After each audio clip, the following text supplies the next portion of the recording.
Я видел. Они уже подъезжают, так это охрана, походу. Не, гаевые. Они уже подъезжать хотели. Да?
Стой, о, давай поднимем.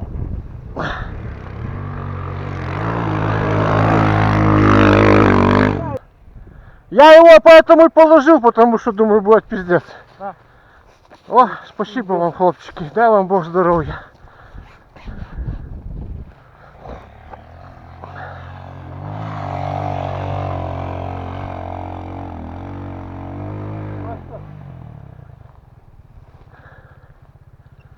А это не мое. А с той стороны? А у нас таких вообще не стоит.